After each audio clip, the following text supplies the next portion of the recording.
सर्दियों की खूबसूरत दोपहर। सर्दी बहुत तेज है। नादिया ने मेरी बांह पकड़ रखी है। उसके घुंघराले बालों में बर्फ इस तरह जम गई है कि वे चांदनी की तरह झलकने लगे हैं। होंठों के ऊपर भी बर्फ की एक लकीर सी दिखाई देने लगी है। हम एक पहाड़ी पर खड़े हुए हैं। हमारे पैरों के नीचे मैदान पर एक ढलान पसरी हुई है जिसमें सूरज की रोशनी चमक रही है जैसे उसकी परछाई शीशे में पड़ रही हो।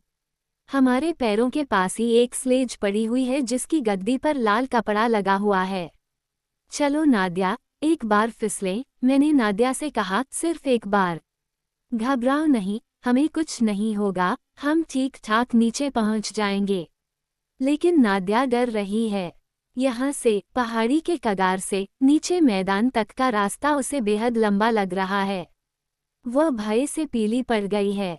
जब वो ऊपर से नीचे की ओर झांकती है और जब मैं उससे स्लेज पर बैठने को कहता हूँ तो जैसे उसका दम निकल जाता है। मैं सोचता हूँ लेकिन तब क्या होगा जब वो नीचे फिसलने का खतरा उठा लेगी। वह तो भय से मर ही जाएगी या पागल ही हो जाएगी। मेरी बात मान लो, मैंने उससे कहा, नहीं नहीं, डरो नहीं, तुम्हें हिम्मत की कमी है क्या। आखिरकार वह मान जाती है और मैं उसके चेहरे के भावों को पढ़ता हूँ। लगता है जैसे मौत का खतरा मोल लेकर ही उसने मेरी यह बात मानी है। वह भय से सफ़ेद पड़ चुकी है और कांप रही है। मैं उसे स्लेज पर बैठाकर उसके कंधों पर अपना हाथ रखकर उसके पीछे बैठ जाता हूँ। हम उस अथाह गहराई की ओर फिसलने लगते हैं। स्लेज गोली की तरह बड़ी तेजी से नीचे जा रही है। बेहद ठंडी हवा हमारे चेहरों पर चोट कर रही है। हवा चिंगाड़ रही है कि लगता है मानो कोई तेज सीटी बजा रहा हो। हवा जैसे गुस्से से हमारे बदनों को चीर रही है, वो हमारे सिर उतार लेना चाहती है। हवा इतनी तेज है कि सांस लेना भी मुश्किल है। लगता है मानो शैतान हमें अपने पंजों में जकड़कर गरजते हुए नरक की ओर खींच रहा है। आसपास की सारी चीजें जैसे एक तेजी से भागती हुई लकीर में बदल गई हैं।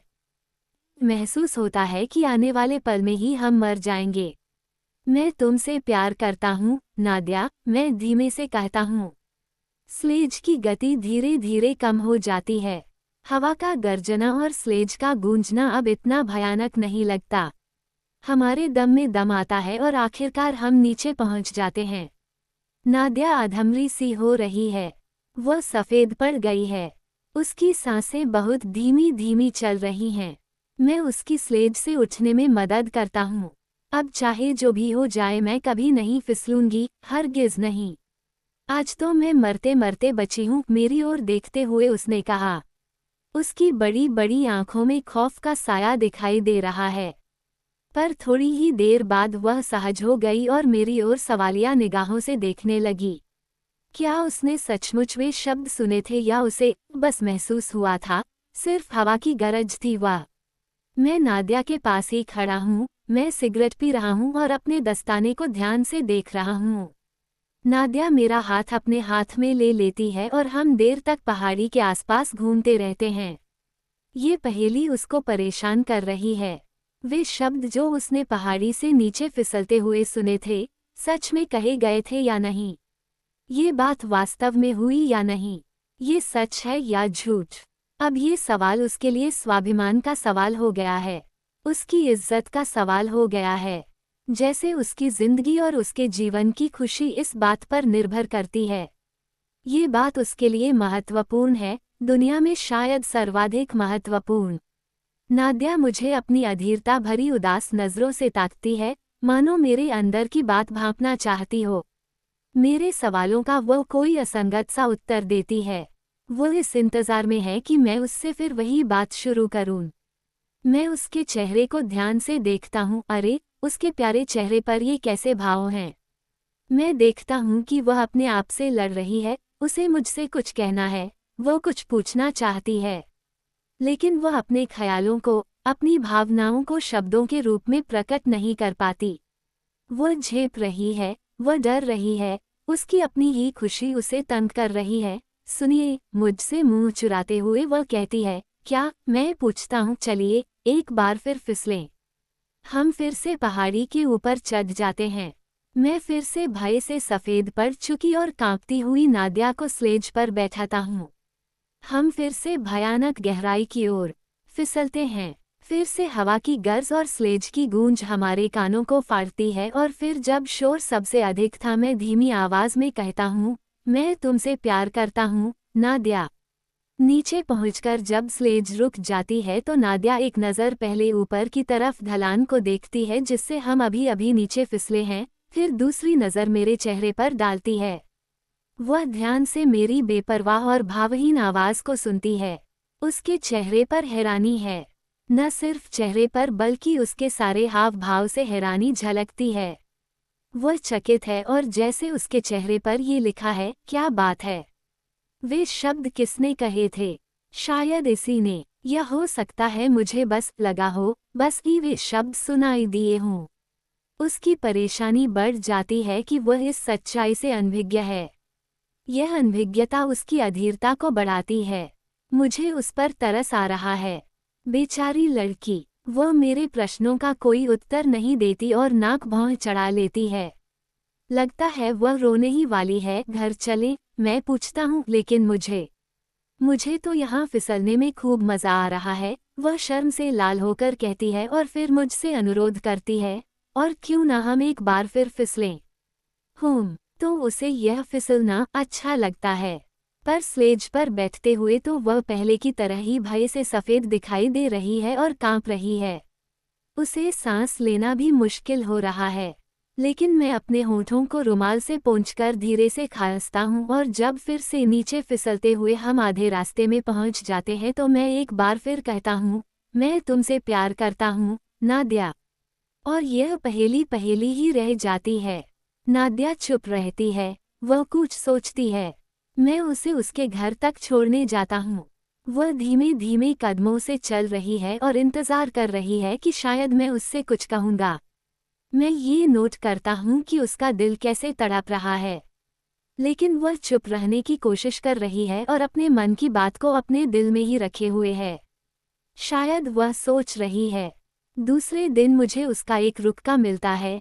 आज जब आप पहाड़ी पर फिसलने के लिए जाएं तो मुझे अपने साथ ले लें, नादिया। उस दिन से हम दोनों रोज फिसलने के लिए पहाड़ी पर जाते हैं और स्लेज पर नीचे फिसलते हुए हर बार मैं धीमी आवाज में वही शब्द कहता हूँ, मैं तुमसे प्यार करता हूँ, नादिया। जल्दी ही नादिया को इन शब्दों का नशा सा हो जाता है, वैसा ही नशा जैसा शराब या मार्फिन का नशा होता है। वह अब इन शब्दों की खुमारी में रहने लगी है। हालांकि उसे पहाड़ी से नीचे फिसलने में पहले की तरह डर लगता है, लेकिन अब भय और खतरा मोहब्बत से भरे उन शब्दों में एक नया स्वाद पैदा करते हैं जो पहले की तरह उसके लिए एक पहेली बने हुए हैं और उसके दिल को तड़पाते हैं। उसका शक हम दो ही लोगों पर है, मुझ पर और हवा पर। हम दोनों में से कौन उसके सामने अपनी भावना का इजहार करता है, उसे पता नहीं। पर अब उसे इससे कोई फर्क नहीं पड़ता। शराब चाहे किसी भी बर्तन से क्यों न पी जाए, नशा तो वह उतना ही देती है। अचानक एक दिन दोपहर के समय मैं अकेला ही उस पहाड़ी पर जा पहुंचा। भीड़ के पीछे से मैंने देखा कि नादिया उस ढलान के पास खड़ी है, उसकी आंखें मुझे ही तलाश रही हैं। फिर वह धीरे धीरे पहाड़ी पर चढ़ने लगती है। अकेले फिसलने में हालांकि उसे डर लगता है, बहुत ज्यादा डर। वह बर्फ की तरह सफ़ेद पड़ चुकी है। वह कांप रही है, जैसे उसे फांसी पर चढ़ाया जा रहा हो। पर वह आगे ही आगे बढ़ती जा रही है, बिना झिझके, बिना रुके। शायद आखिर उसने फैसला कर ही लिया कि वह इस बार अकेली नीचे फिसल कर देखेगी कि जब मैं अकेली होऊंगी तो क्या मुझे वे मीठे शब्द सुनाई देंगे या नहीं। मैं देखता हूँ कि वह बेहद घबराई हुई भय से मुंह खोलकर स्लेज पर बैठ जाती है। वह अपनी आंखें बंद कर लेती है और जैसे जीवन से विदा लेकर नीचे की ओर फिसल पड़ती है। स्लेज के फिसलने की गूंज सुनाई पड़ रही है। नादिया को वे शब्द सुनाई दिए या नहीं मुझे नहीं मालूम। मैं बस ये देखता हूँ कि वो बेहद थकी हुई और कमज़ोर सी स्लेज से उठती है। मैं उसके चेहरे पर यह पढ़ सकता हूँ कि वह खुद नहीं जानती कि उसे कुछ सुनाई दिया या नहीं। नीचे फिसलते हुए उसे इतना डर लगा कि उसके लिए कुछ भी सुनना या समझना मुश्किल था। फिर कुछ ही समय बाद वसंत का मौसम आ गया। मार्च का महीना है। सूरज की किरणें पहले से अधिक गर्म हो गई हैं। हमारी बर्फ से ढकी वह सफ़ेद पहाड़ी भी काली पड़ गई है, उसकी चमक खत्म हो गई है। धीरे धीरे सारी बर्फ पिघल जाती है। हमारा फिसलना बंद हो गया है और अब नादिया उन शब्दों को नहीं सुन पाएगी। उससे वे शब्द कहने वाला भी अब कोई नहीं है। हवा खामोश हो गई है और मैं ये शहर छोड़कर पीटरबुर्ग जाने वाला हूँ। हो सकता है कि मैं हमेशा के लिए वहाँ चला जाऊँगा। मेरे पीटरबुर्ग रवाना होने से शायद 2 दिन पहले की बात है। संध्या समय मैं बगीचे में बैठा था। जिस मकान में नादिया रहती है ये बगीचा उससे जुड़ा हुआ था और एक ऊंची बाढ़ी नादिया के मकान को उस बगीचे से अलग करती थी। अभी भी मौसम में काफ़ी ठंड है, कहीं कहीं बर्फ पड़ी दिखाई देती है। हरियाली अभी नहीं है लेकिन वसंत की सुगंध महसूस होने लगी है। शाम को पक्षियों की चहचहाट सुनाई देने लगी है। मैं बाड़ के पास आ जाता हूँ और एक दरार में से नादिया के घर की तरफ देखता हूँ। नादिया बरामदे में खड़ी है और उदास नज़रों से आसमान की ओर ताक रही है। बसंती हवा उसके उदास फीके चेहरे को सहला रही है। ये हवा उसे उस हवा की याद दिलाती है जो तब पहाड़ी पर गरजा करती थी जब उसने वे शब्द सुने थे। उसका चेहरा और उदास हो जाता है, गाल पर आंसू ढुलकने लगते हैं और बेचारी लड़की अपने हाथ इस तरह से आगे बढ़ाती है मानो वह उस हवा से यह प्रार्थना कर रही हो कि वह एक बार फिर से उसके लिए वे शब्द दोहराए। और जब हवा का एक झोंका आता है तो मैं फिर धीमी आवाज में कहता हूँ, मैं तुमसे प्यार करता हूँ, नादिया।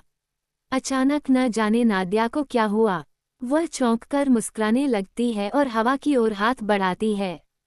वह बेहद खुश है, बेहद सुखी, बेहद सुंदर।